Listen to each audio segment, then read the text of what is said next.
Hi, Rachel. Hi, Genevieve. How are you? Good. Nice to see you. Nice to see you. In Andor, this is one of the earliest times we get to see Mon Mothma exist within the rebellion. And so I wanted to know what has been your favorite part of playing her in Andor versus things like Rogue One when she is deeper into the rebellion and a leader at that point. It's wonderful to have an opportunity to start Mon Mothma in a place we've never seen her before. Previously, we have seen her surrounded by rebels, by like-minded people, in a bunker or in a war room with a fully fledged, organized rebellion behind her. Where we meet her in Andor, there is no rebellion yet. There is there are only whispers. She is a woman steeped in empire, working within the imperial senate. She's a woman with very few allies. She is a lonely female voice standing up for democracy in opposition to Palpatine. So she is a woman in a dangerous place.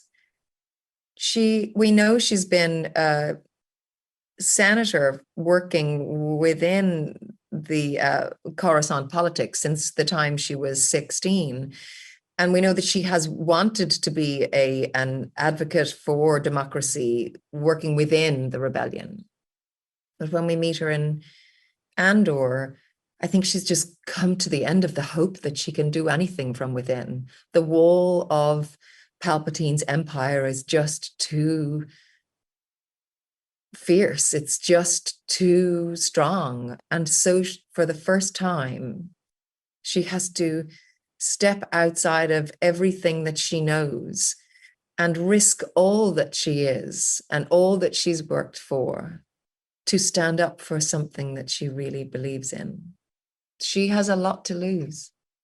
Yeah, it's really fascinating. I don't know if you can see, I have three different Cassian Andor Funkos that I bought two Yeah. of in 2016.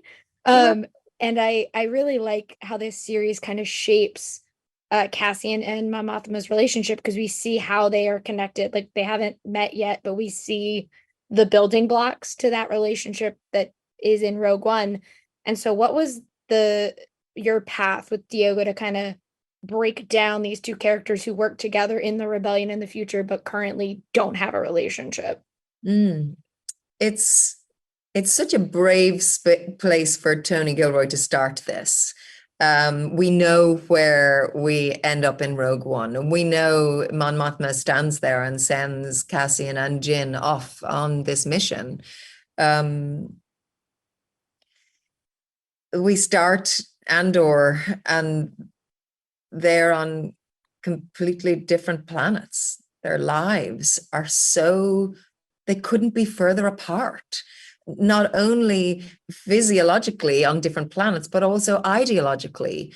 I, it's fascinating to me because I look at them both at the beginning of Andor, and I don't know how they get there. I don't know how. I don't know how we get to that scene in Rogue One. I'm fascinated to see what he does because you've seen some of it, right? So Yes.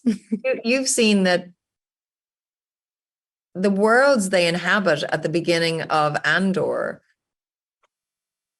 are so polar opposite in what they look like, what they feel like, what their ideals are. It's I'm as curious as you as to how he knits that all together, and no better person than Tony Gilroy to do it. But yeah, it's amazing to have the opportunity to kind of color these characters in a little bit. Yeah, I can't wait to see the rest of it. Thank you so much for talking with me. This has meant a lot, so I really appreciate it. Oh, lovely to see you. Nice. Bye.